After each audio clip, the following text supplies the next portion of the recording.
Hello, everyone. Welcome to the 21 Hats podcast. I'm your host, Lauren Feldman. This week, 5 years after COVID arrived, and as we find ourselves in another period of dramatic uncertainty, Jennifer Kerhin, Lena McGuire, and Sarah Segal talk about the advances their businesses might never have made had it not been for the pandemic. From the technology they use, to the people they employ, to the systems they've created. It was very scary early on, says Jennifer, but it was transformational. Plus, do you hire full-time employees in anticipation of more business or when the new business is in hand? And Sarah asks what she should do when a new client signs a contract and her agency goes through all of the preliminary onboarding work, only to have the client walk away. Lena's suggestion? Review your cancellation policy, but she also tells us my business is 100% upfront. I get paid, and then I do the work. Even in good times, owning and running a business can be a lonely pursuit. Our hope is that these weekly conversations will let owners know they are not alone in facing challenges. In fact, that's the whole idea behind the 21 Hats community, engaging with other owners to get the kinds of insights only another business owner can offer. If you're interested in learning more, step one is to sign up for the Morning Report newsletter, which highlights the most important news of the day for business owners so you don't have to go looking for it. Step two is to get on our Slack channel where you can ask questions, get vendor recommendations, and tap the wisdom of a very impressive crowd. Just search for the 21 Hats Morning Report to sign up for a free trial.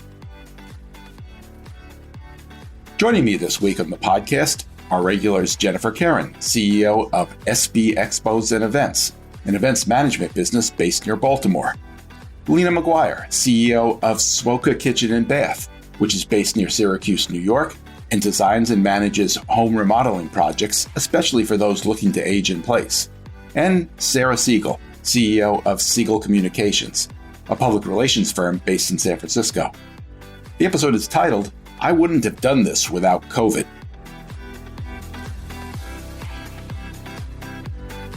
Welcome, Jennifer, Lena, and Sarah. It's now been 5 years since we all first heard of COVID-19.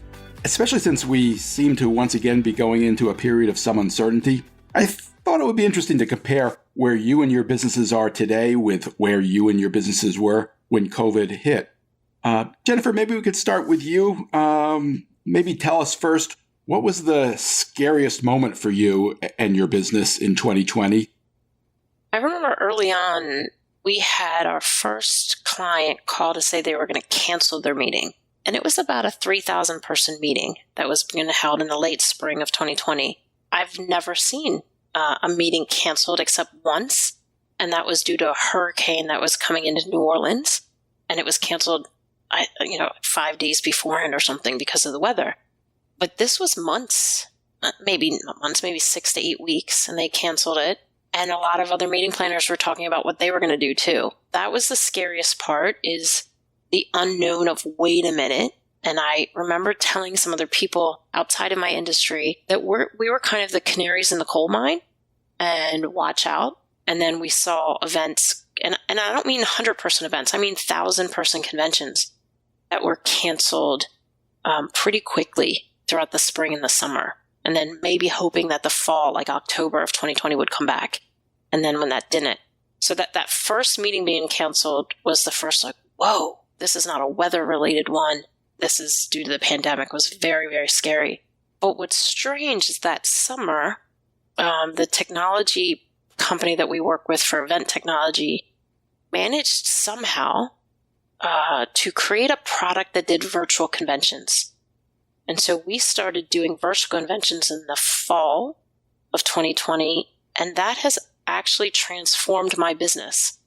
So it was very scary early on, but it was transformational. How's your business different today than it was back then? Well, it's about 4 times the size, so that's a good thing. That's a great thing, yeah. A couple big things. One is we are now fully remote. I had put a contract down on an office building, and we were supposed to settle March 22nd of 2020. So when we all went home, what we thought to be the first 2 weeks in March, I canceled that contract. And since that time, we are remote. So now I have 30 employees in 13 different states. So my labor pool is very different. We're a fully remote workforce. I don't think I would have done this without COVID. Second, we now do a significant amount of work with hybrid conventions. All of us probably went to a lot of sort of virtual conventions that first year and a half. Hybrid conventions are different because it's not necessarily the same time, what we call live streaming. So it's not like watching the Super Bowl where everybody's watching at once. What we do hybrid conventions a lot is kind of like Netflix, where you can go to the meeting. So think of the meeting like an in-person performance, sports or theater or whatever.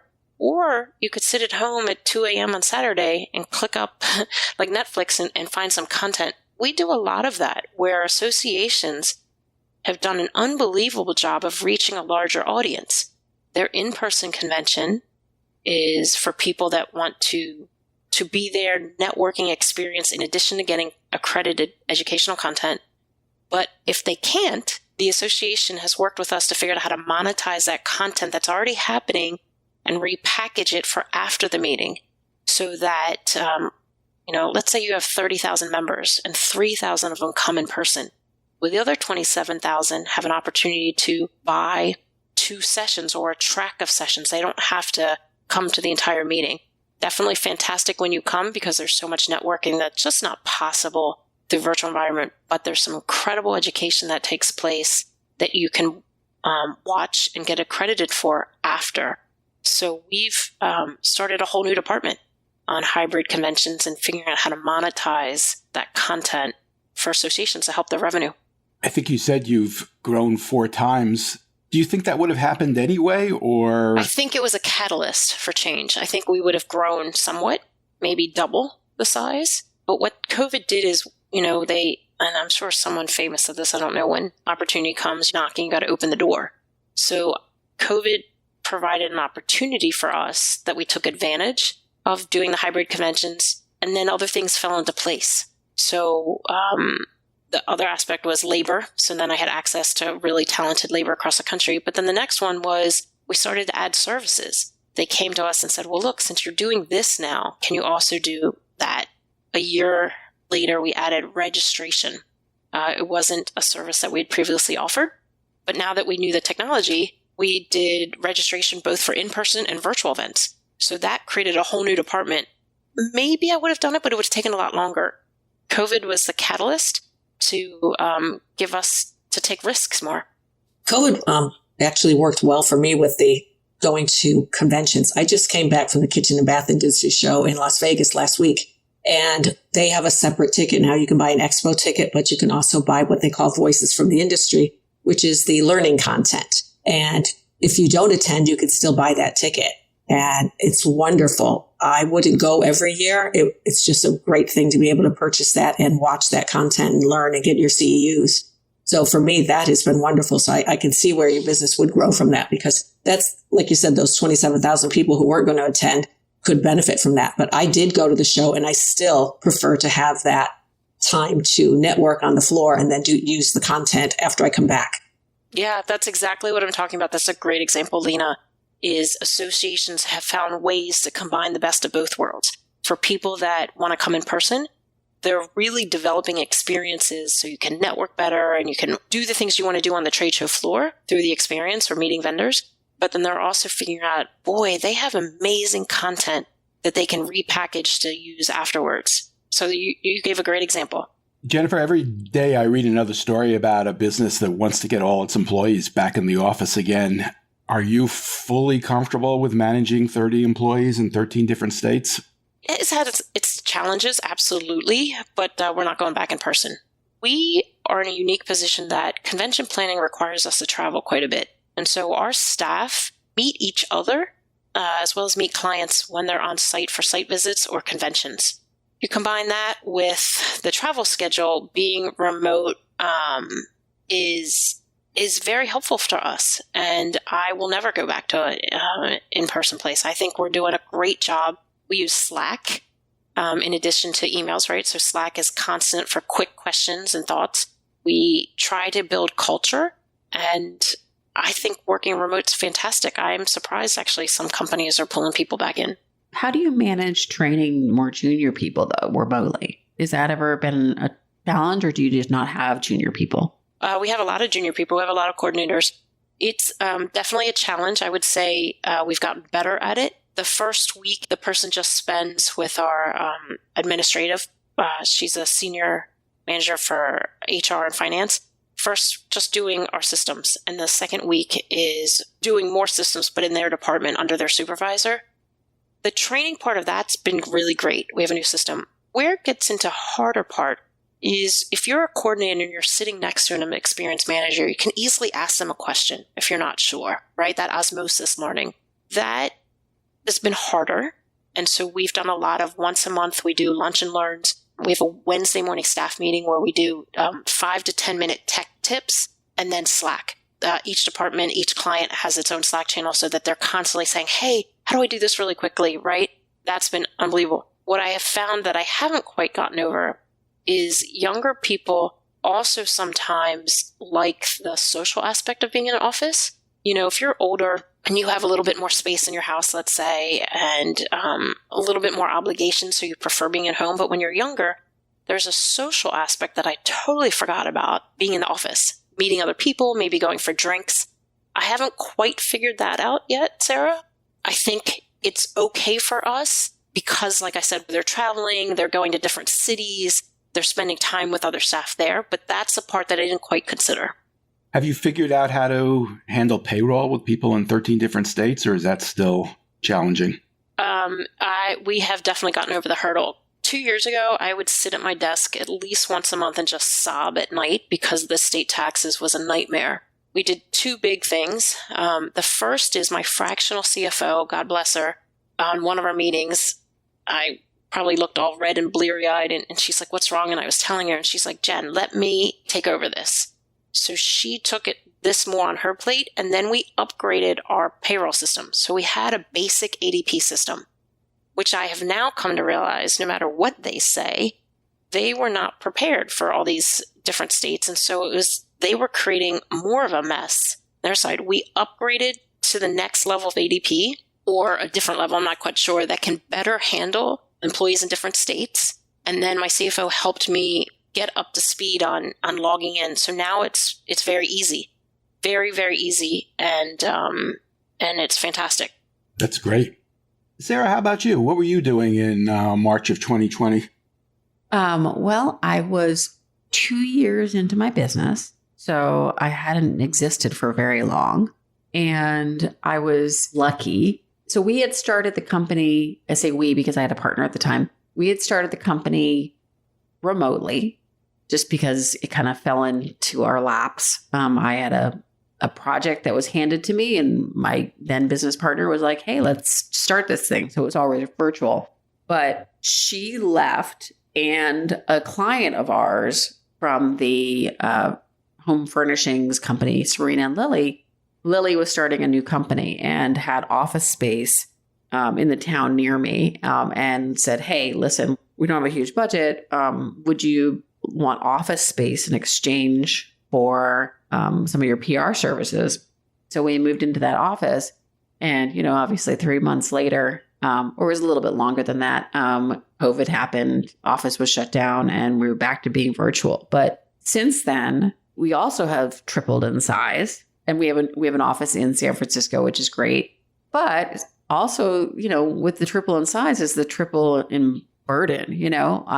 It's the payroll, it's the HR, it's the one-on-ones, it's the, okay, do I have enough team to service the clients that we have? But if I get another client, we're screwed because we don't have enough people. So do I start looking to hire another person, or do I wait and just, fill the gap? Like, it's a full-time job. Before I was, spending, 75% of my time doing like PR, actually doing the client work. Now it's probably closer to 25%. The rest of the time, the team is doing it. And I'm still struggling with That's what everybody wants, Sarah, to pull themselves out of the day-to-day. I know. I mean, and theoretically, yeah, but it also stresses me out to not know everything that's going on. And I think that's just the way that I'm built. Like, I want to know everything that's going on with every single client that we have. And I know that I can't. So I really rely on that Monday meeting I have with my team to bring me up to speed on anything I missed and flag things that I need to really focus on. So I don't know. I think it's just I like to describe to people that my business is in its teenage years. You know, we're kind of awkward, but we have a lot of energy. And I'm looking forward to adulthood. Do you think your business would be any different today if COVID had not happened? Would it be any different today? I think my clients would be a little less hesitant to do things. For example, you know, we used to do a lot of like media events and pop-ups and things that were a little bit more in person. I think a lot of clients got to this comfort zone where they're like, hey, I can still run a business and do pretty well without doing anything in person and interacting with people in real life. And yes, you absolutely can do that, but it's really hard on the media side because media loves that show and tell experience.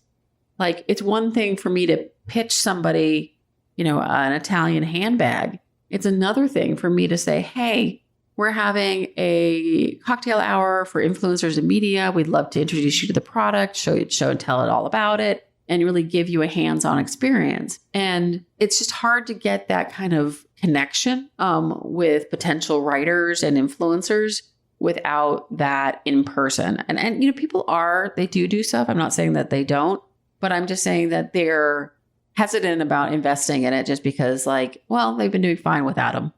Lena, how about you? What were you doing in March of 2020?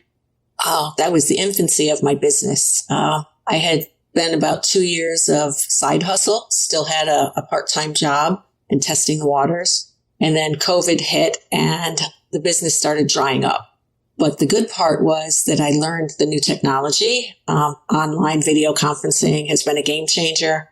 And because of the slowdown in the business, I have been able to learn how to use the product. So, you know, usually on a day-to-day basis, you can't just like sit down and read the user manual, learn how to do everything.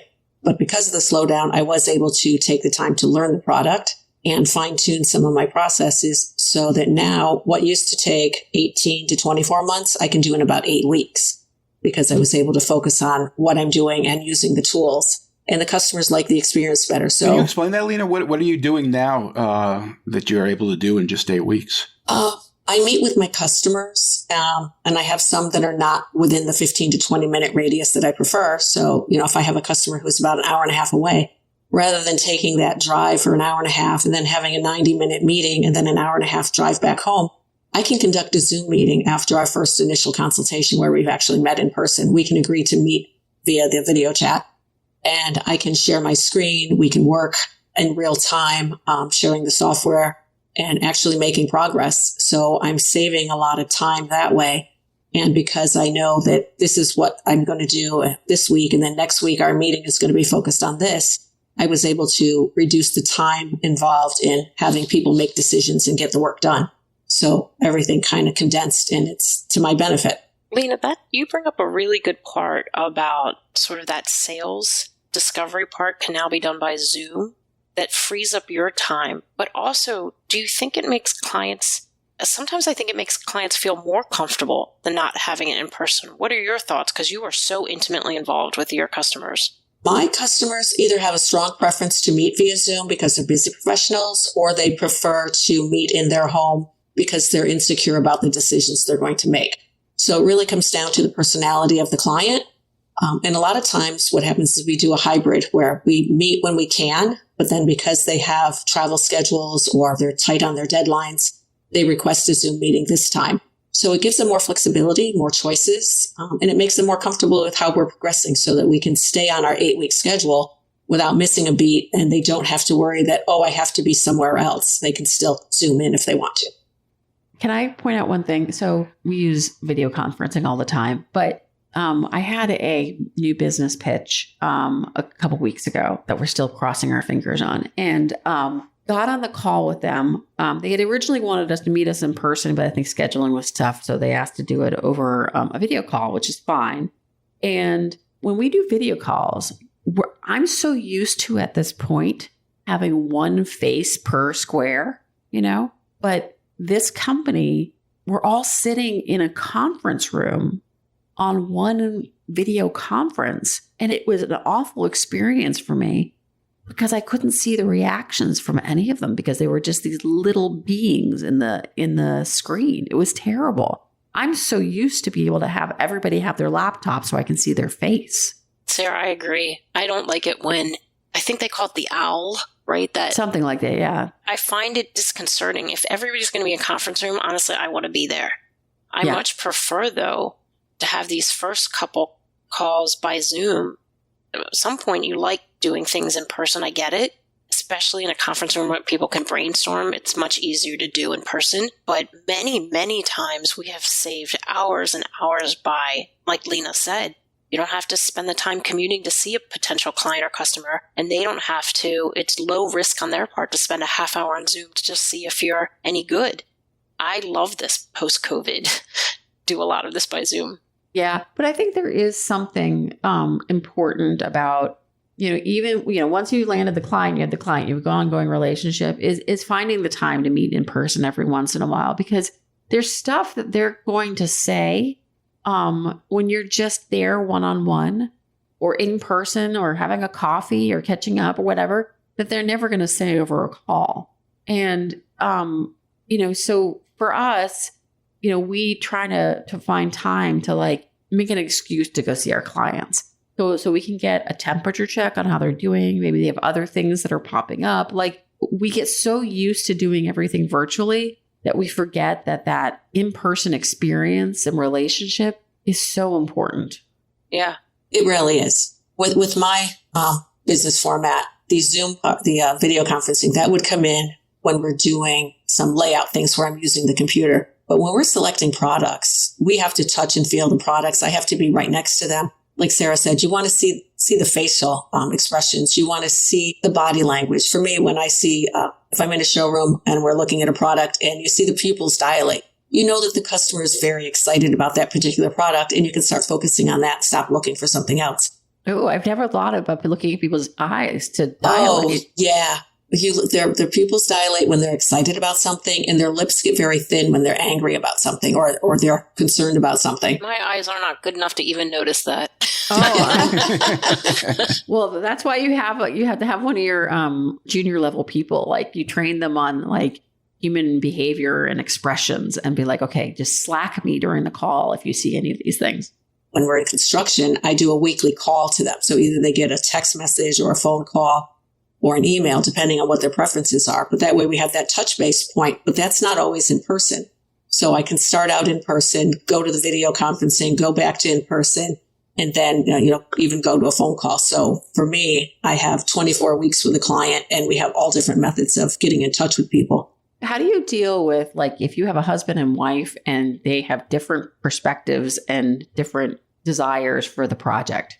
Well, that's part of our first meeting. We go over our goals and objectives, and we figure out what's important to each person.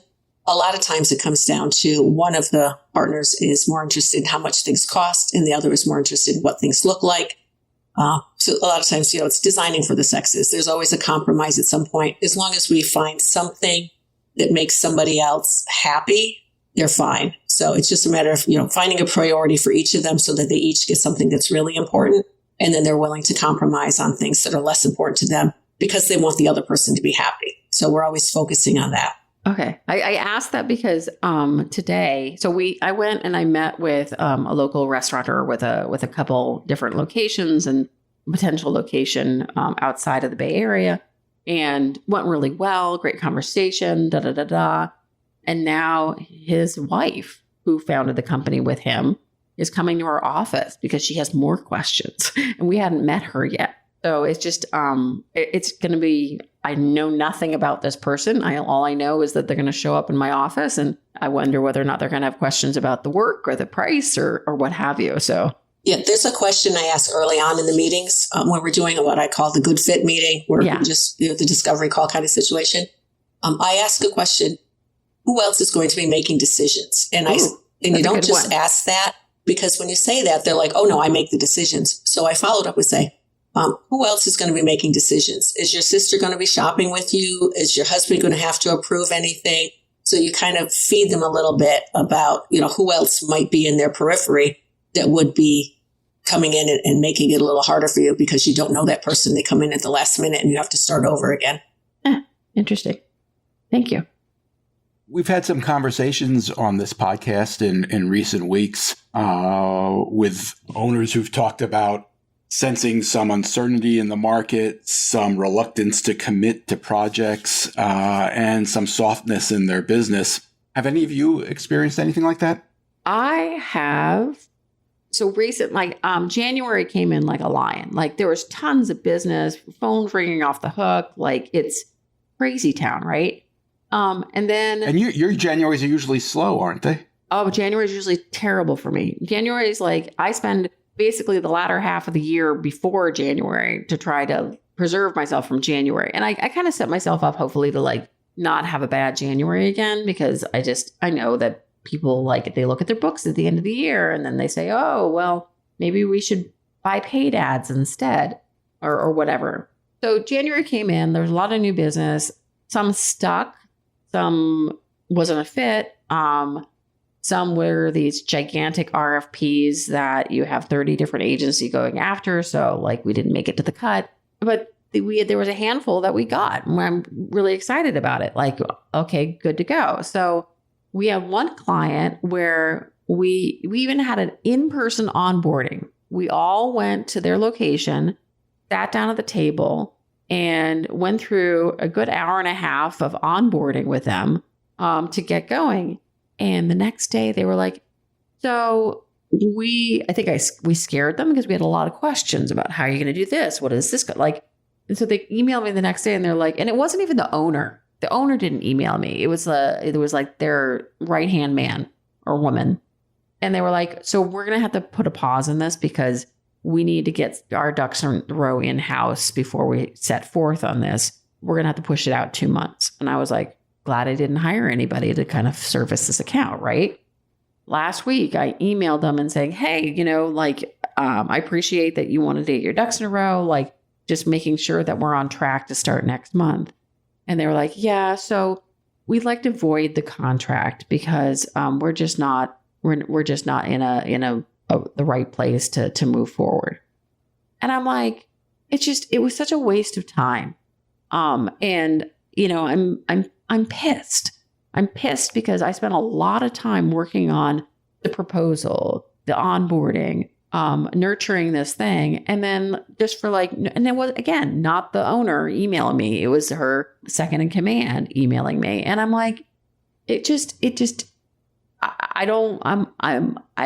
want to say this and you're going to hold me to it, but I'm not going to work for them.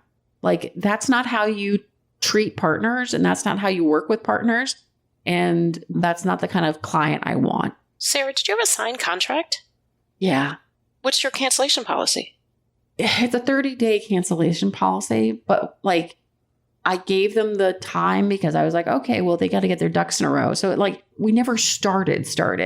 And yes, I can go back. Could you charge them? Yeah. Charge them the first month at least to get something. I can go back and do that. But honestly, it's not the way I operate. Oh, you should. Yeah. You know what it's going to do? It's going to make you feel slightly better because it sounds like you have a bitter taste in your mouth, rightfully so. I don't think they led you on, but they got you down a path where you were ready to build this up. And now you're frustrated. Totally understandable. And you're right.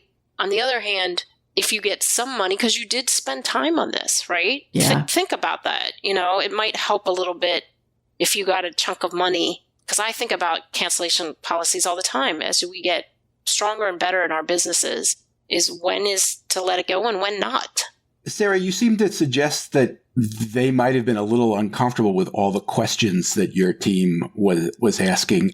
How did you come to the conclusion that this was just about them getting their ducks in a row or whatever internal problems they have versus them maybe not being fully comfortable with what they saw from you guys? No, it wasn't about it was more we would ask about their messaging, and we're like, okay, so what is your key demographic? Who's buying your products currently? And they didn't have those details. So they didn't have answers to a lot of the baseline things that we need to develop a social media influencer and PR campaign. Like, what is your target publications that you'd really like to be able to be included in? What kind of influencers, like just stuff like that. They couldn't, they didn't know. Right. And I think that they realized that they needed to do a little bit of inside homework first, which is fine. I get that. I mean, we can help them with it. But they didn't even give us the opportunity to do that. They were just like, yeah, we're not gonna move forward. Do you think they thought that you were going to do that for them? Well, I mean, we can absolutely help them with them, but like, I don't know what their demographics are. I don't look inside their Amazon looking at their purchasing. Like, I know that they have people on their team that do that. That might be how they're coming in. I know I've been new to the marketing, purchasing services, and without actually knowing and being guided through it, there were expectations that I had when I came in that I thought, oh, they would help me get this information, but they were in your shoes where they were like expecting me to give that to them. So we had to go into an additional contract so that they could help me do that and get that information. And it, of course, adds time and money to what's going on. But that might just be part of the education process. No, but here's the thing is that we weren't their first agency. They've worked with other agencies before. How long? Like 3-6 months, and then that doesn't work out too? Or is that... I don't know the length of it. All I know is in retrospect, it's like I now can see all the red flags. I can see all the red flags. And I'll think about asking them for money, but like it's not how I operate. I really respect small business owners, and shit happens. I get that. And there may be more to the story that I don't know. Yeah, I'm probably... I need my CFO to like yell at me a little bit about that probably. Sarah, did you talk to the owner before? Oh my God. They've been nurturing this relationship for like a year. Do you think you could call that owner and just say, hey, I got the message. Do you think we could chat so I could help figure out for the future of client relations and get maybe a little bit more understanding? I could. I just have to be in the right mood to do it. Sure. Have a glass of wine. I'm a little angry right now, right? Yeah, sure. Because that decision impacted my business. Yes, it did. And I had put it into my plan for the year, and now it's not in my plan for the year, which is... Right. And that's why you have the contract. So I know. So you have to kind of respect your contract too, because it's a tool that's working for you. And you have a cancellation clause in there. That's right. Because what if you had hired people? I mean, you are assuming based on a signed contract with a paid, they're funding the contract, they signed it, and now you're doing things because they made a commitment. And then when they say, oh, I want to void the contract, that's canceling it. Absolutely. So you have to back things. So I would think that you might want to look at your contract and look at your cancellation policy and see if you're actually comfortable with that. And maybe that needs to be modified. I should. I mean, honestly, this has never happened to me before. So I'm like, it's a brand new territory. Oh, it's going to happen. This is what we learn too. from. So Sarah, might as well start now. This is how we learn. That's right. That's right. I mean, I can't tell you how many times I've adjusted my contract because I learned something. And it always costs money. It's the school of hard knocks, and that's the tuition you're paying. But then you call up your attorney and you say, hey, this is what happened. How can I adjust my contract? And then, after a few years and a few tries, then you get something that's working better every time.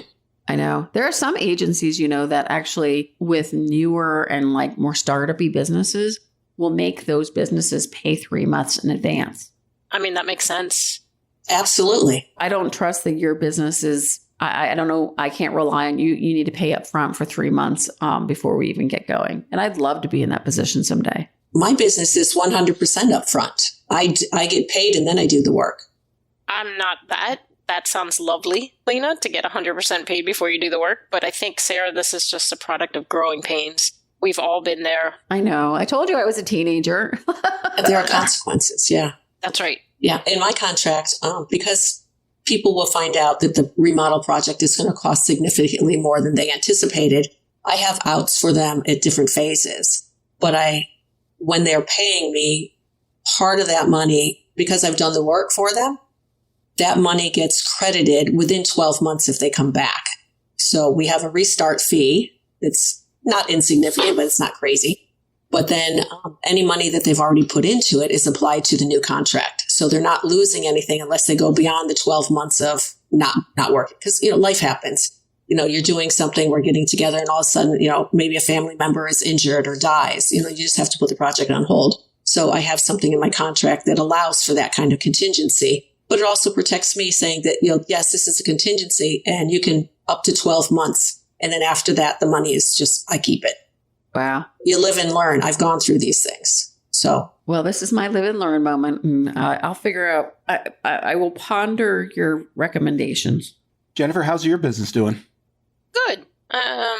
It's not great, but it's moving at a slower pace, but we grew at such a fast pace before. It's actually kind of lovely. Yeah, at times you've talked about it actually pulling back a little bit and not wanting to grow. Is that what's happening? Or do you think there are people similarly who are reluctant to commit right now? Well, the one thing about associations that I love is their membership bylaws often say they have to have a meeting. So it's rare that they cancel it, except in the case of a pandemic. No, I don't think it's pulling back. I've put a little bit more emphasis on business development since the fall, and we're seeing that come in. Is it a flood of input? No, but it's not a trickle either.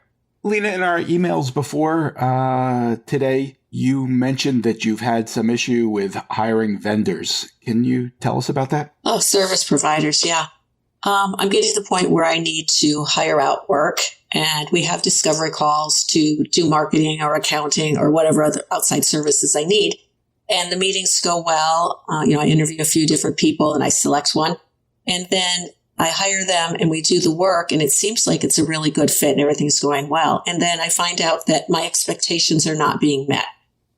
And I don't know if it's because I'm not communicating well or if I'm a perfectionist or I have such high expectations, but I'm starting to get frustrated because I've had 2 service provider issues in the last couple of weeks. And I'm feeling like the common denominator is me. So I want to step back and what am I doing wrong? How can I improve this so that when I hire somebody to do work for me, to take something off my plate, that the expectations I have are actually being met, or that they can instill their expectations onto me so that I know what I'm getting into, because something is going astray and it's becoming very frustrating. Like you hired a marketing agency or something to do work for you? Can you talk about that? Yeah, I've hired a marketing agency. I've hired a new bookkeeper, and they're lovely people. I enjoy working with them, but the deliverables are a little less than what I had anticipated. And then in the other situation, it would be that the cost of services has doubled. That sounds about right these days. Yeah. Well, but it's the cost after they've quoted. Oh, well, let's go back to the contract discussion. Did you put the parameters of the contract, or is it an hourly rate? We had a flat fee to do something, and I paid that ahead of time. And then they came back afterwards and said it was going to be triple. And I'm like, no, we had an agreement. We signed it. So this is what we're going to do. And it was like, well, but I did all this extra work. I didn't anticipate that.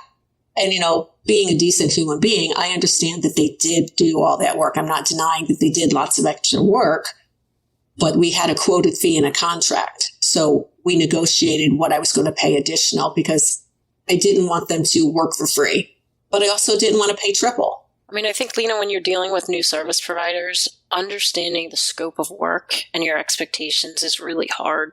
It's hard on their end. It's hard on your end, right? And I think you may have to go through a couple cycles if you trust that the work that they've done is good, just not up to what you wanted. I think you can work with them if you like them and you feel like it's a fair rate to get to what you want. I think sometimes when we start in business, we have an idea, but it's hard to verbalize it to partners, and it's sort of a trial and error till you get what you want. Now, if this person did a terrible job or the price was outrageous, then you can drop them. But sometimes that partnership relationship with new service providers, it takes a while. Yeah, I agree with that. I agree. I do agree with that. And I have the 2 different providers, and one, we are continuing the relationship. It is in partnership and we have good conversations. So our working is getting better because we are understanding each other more. The other one, we're just not moving forward because I've talked with other people in my situation, and the fees that they want to charge are commensurate with somebody who has a lot more work that needs to be required. So I basically would be paying double what I should be based on the consensus of about 8 or 10 people that I've spoken to about the same situation. So it sounds like you're working the process. Finding good partners on services is hard. I'm on my 4th tax accountant, and I finally feel like in the past year that I found a really great one. Yeah, I might need that name because that's one I'm looking for. I didn't know what I didn't know, right? Yeah. And so in taxes, who wants to learn about that? I took a lot of their advice. And this isn't the time of year to learn it either. Yeah, that's right. And so now I finally feel like I found a really great company. It's also, I maybe couldn't have afforded this company when I first started. And now I can. So it's an ongoing, your partner that started with you may not be the partner you still need as your company's grown. Yeah, I had a SCORE mentor tell me once that when you're hiring your lawyer, your accountant, your insurance agent, that what you should look for is a company that is the same size that you are going to be next year. Oh. So like if you're a 5-person agency, then you should have somebody who is in that like 4 to 8 people range so that they can understand where you are. And I think that's really good advice. Because if you're hiring a solopreneur and you've got 30 employees, they're probably not going to be able to handle the business that you're going to be wanting them to do. Speaking of tax accounting, we brought in a tax expert, Julianne Rowe, for a podcast that we published a few weeks ago. She talked about tax and accounting issues. It actually started with a question that Sarah asked. And I'm curious, Sarah, did you get something out of that conversation? Was it helpful? Have you made changes? It was very helpful. Absolutely. And, I had been asking about like how to bonus myself or how to pay myself. And if I should do it as a withdraw or as in my payroll. And I've only had a brief conversation with my current tax accountants about it. They vehemently disagree and say that it doesn't really matter that because of the way that I'm set up as an LLC, which is a pass through, that if I pay my taxes through payroll or pay it after the fact, it doesn't matter because it's all registered. That said, I was just I'm trying to get through the next couple of weeks. That's very different from what Julianne was saying. I know it is. And I haven't broached it again because I also, she says one thing, they're saying something else. I did get the name of another tax accountant. So I'm going to make an appointment to talk to them because my husband and I also had a long conversation about it. And, we've had various tax accountants over the years. And for one reason or another, we've moved on from them. But the thing is like our current tax accountant, they're very capable people as far as we can tell. But I don't feel like they're working hard for us to find those savings because I think that we're just one of their small clients. It goes back to what you were saying, Lena, about like finding a business that's a little bit bigger, right? I think that they have enormous clients. So when they do our taxes, it's like we're nothing. We're not important. And finding us savings it's more work than it's worth for them. So I did get a name of another tax accountant who is also in my same time zone, which I'm looking forward to having, because being able to get on a call with somebody or communicate with them in real time during my hours is appealing to me. So I'm starting to search around for alternatives. I just want to make sure that we're getting all our taxes in for the season because it is the pass through. So I have to do the April 15th. And then maybe switch gears. I don't know who to believe. So I want to get a second opinions, One last question I want to ask. Jennifer, you were on an episode late last year in which you kind of teased us a little bit. You shared that you had a big idea that you were excited about, that you'd been noodling on for a few years, and you thought you might be ready to pull the trigger. You told us you would tell us whether you were going to do it by the end of the year. But this is the first time we've seen you in a while. Can you tell us, did you make a go or no-go decision? I made the decision, but unfortunately it's a no-go. I am so close to having an incredible management team handle all the client work. And I'm not direct client facing anymore, but I still help do priorities, project management kind of stuff. And I decided until I'm 100% out of that, I don't want to do the new idea. And I'm very close. I'd say another 6 to 9 months. So I'm holding off again for a while, and we'll ask me again at the end of the summer. So you still think you might do it? Oh, I definitely am going to do it. It's just I need to have the door closed on this so I can be the CEO that's the visionary, the strategy maker, the hire of the leadership and oversee the leadership. And I'm almost there. So once I get out of that, then I can go do this new idea. Which I'm guessing you're not quite ready to tell us what it is. Not quite ready to tell you. Understood. All right. My thanks to Jennifer Kerhin, Lena McGuire, and Sarah Segal. Really appreciate you taking the time. One thing before you go. Everything we do at 21 Hats is created by entrepreneurs for entrepreneurs to help us all learn together. If you get something out of listening to these podcast episodes, consider joining the conversation. You can do that by joining the 21 Hats Sounding Board, a Slack channel where you can tap the wisdom of a very smart crowd, or by becoming a founding member and joining our monthly Zoom forum, where you can be part of conversations much like the ones we have on the podcast. You can sign up for both by subscribing to the Morning Report. If you have any questions, you can email me at lauren@21hats.com. And if you get something out of this podcast or out of the Morning Report, please tell a friend, tell an enemy, tell every business owner you know. Your word of mouth, owner to owner, will always be the most effective way to build this community for all of us. Thank you. It means a lot. This episode was produced by another entrepreneur, Jess Stuberon, founder of Blank Word Productions. Thanks for listening, everyone.